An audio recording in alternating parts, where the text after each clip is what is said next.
মনোনয়ন দাখিলের শেষ দিনে আজ দলীয় কর্মীদের নিয়ে হোজাই জেলা কমিশনার কার্যালয়ে উপস্থিত হন লামডিং কেন্দ্রের 4 জন প্রার্থী।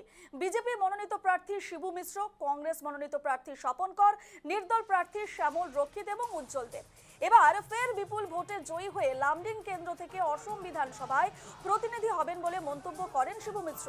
অন্যদিকে গত 10 বছর ধরে লামডিং কেন্দ্রে বিধায়ক শিবু মিশ্রের অপশাসনের বিরুদ্ধে এবার ভোট দেবে জনগণ, তাই 10,000 ভোটের ব্যবধানে জিতবে বলে আশাবাদী স্বপন কর। তাছাড়া কেন্দ্র পুনর্নির্ধারণ করার পর লামডিং কেন্দ্রে নতুন করে সংযোজন হয়েছে লঙ্কা, তাই জনগণ লঙ্কা থেকে বিধায়ক নির্বাচন করবে বলে দাবি করছেন নির্দল প্রার্থী শ্যামল রক্ষিত। সম্পূর্ণ বিষয়ে আমাদের প্রতিনিধি ধীরাজদের এক প্রতিবেদন প্রথমে আপনাদের সামনে আমরা রাখবো।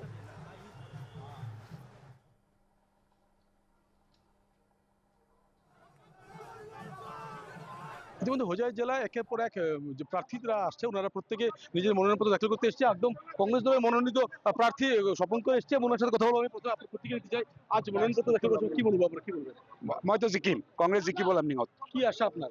মানে এই প্ৰবঞ্চনা প্ৰতাৰণা আৰু প্ৰলোভনৰ ৰাজনীতি বেছি দিন নচলে।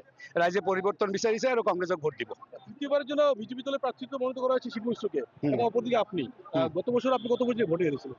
আমি প্রায় 5,600 ভোট পেলে জিততে পারতাম। 5,601টা ভোট পেলে আমি জিতে যেতাম।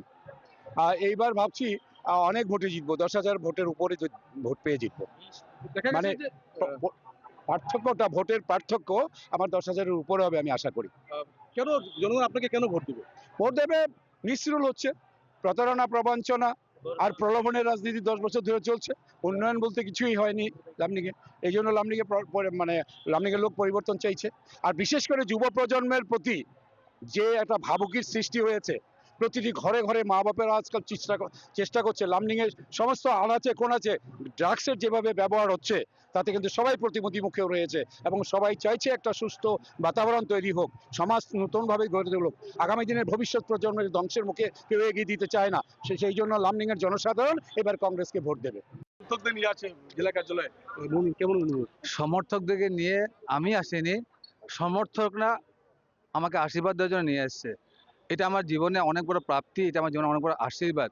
আপনারা দেখেছেন যেদিন প্রথম ভারতীয় জনতা পার্টির প্রার্থিত্ব পাওয়ার জন্য আমি প্রবেশ করেছিলাম, সেই জোড়াপুকুর থেকে লামডিং অবধি, লঙ্কা থেকে নিয়ে লামডিং অবধি যে যাত্রা ছিল, জনগণ যেভাবে স্বতঃস্ফূর্তভাবে এগিয়ে এসেছিল, এটা আমার অনেক বড় আশীর্বাদ। আর সেই আশীর্বাদ নিয়ে আমি আগেও ছিলাম, এখনও আছি। যতদিন বাঁচবো পৃথিবীতে লামডিং সমষ্টি জনগণের আশীর্বাদ মাথায় নিয়ে বাঁচবো। তৃতীয়বারের জন্য মনোনয়নপত্র দাখিল করলেন আপনি, হ্যাট্রিক করার সম্ভাবনা রয়েছে কি? সেটা তো নিশ্চিত। জনগণের যেটা উৎফুল্লতা, জনগণের যেটা স্বতঃস্ফূর্ত সমর্থন, সেটা আজ বা যেদিন প্রথম প্রবেশ করেছিলাম সেদিনই একটা অগ্রিম বার্তা পেয়েছে সমাজ। এইবার লামডিং সমষ্টি ভারতীয় জনতা পার্টির প্রার্থীকে লামডিংবাসী জনগণ আশীর্বাদ দিয়ে বিপুল ভোটে জয়যুক্ত করাবে। আমার শেষ প্রশ্ন, যেহেতু দেখা গেছে নির্দলীয় প্রার্থী হিসেবে একজন ব্যক্তি যিনি টিকিট প্রার্থিত্ব প্রত্যাশী ছিলেন বিজেপি, হতে পারে নির্দল একটা নাম, সবার অধিকার আছে, খেলার অধিকার আছে। উনি কি ভাবনা নিয়ে খেলেছেন, ওনাকে আমি ওয়েলকাম করছি, ওনাকে সম্মান জানাই। সারা দেশ, আসাম, লামডিং আছে এখন বিকাশের সঙ্গে, তো জনগণ বিকাশের সঙ্গে আছে। আমরাও জনগণের সঙ্গে ছিলাম, আছি, থাকবো। জনগণ আমার সঙ্গে ছিল, আছে, আগামীতেও থাকবে। ত্রিমুখী লড়াই আপনি কত হাজার ভোটে জেতার সম্ভাবনা রয়েছে, কি অনুমান আপনার? ত্রিমুখী না, আমি তো মনে করি যেহেতু অপোজিশন আছে, কংগ্রেস একটা দল আছে, তো আপনারা বিগত বিশেষ করে 16 থেকে দেখেছেন আমাদের পার্থক্য কত ছিল। এবার আমার বিশ্বাস 45,000-এর অধিক ব্যবধানে লামডিং সমষ্টির ভারতীয় জনতা পার্টির প্রার্থীকে লামডিংবাসী জনগণ আশীর্বাদ দিয়ে জয়যুক্ত করাবেন এবং সদনে পাঠাবেন। নিশ্চয়ই আমরা কথা বললাম লামডিং কেন্দ্রের যিনি বিজেপি প্রার্থী শিবু মিশ্র, উনি ইতিমধ্যে মনোনয়নপত্র দাখিল করার জন্য জেলা কার্যালয়ে প্রবেশ করেছেন এবং সঙ্গে প্রচুর সংখ্যক যারা সমর্থক ওনারা আছেন এবং উনি আশাবাদী যে আগামী নির্বাচনে বিপুল ভোটে ওনার জয় হবে। ক্যামেরায় রাহুলের সহযোগিতায় ধীরাজের রিপোর্ট, নিউজ বাংলা।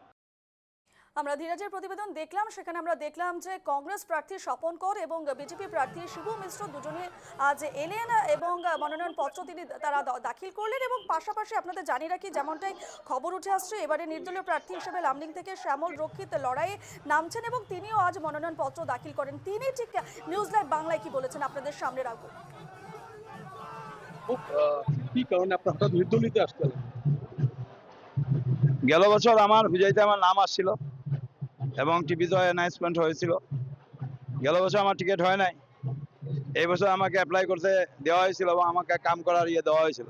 কিন্তু এবছরও টিকিট দেওয়া হয় না, যেখানে 1,85,000 ভোট। আমি যে পারে থাকি এপারে 1,85,000 ভোট আছে। আপনি সমষ্টি দুইটা ভাগে হ্যাঁ, বিভক্ত। পাহাড়ের এপারে এপার 1,85,000 ভোট এপারে আছে, 65,000 ভোট এপারে আছে।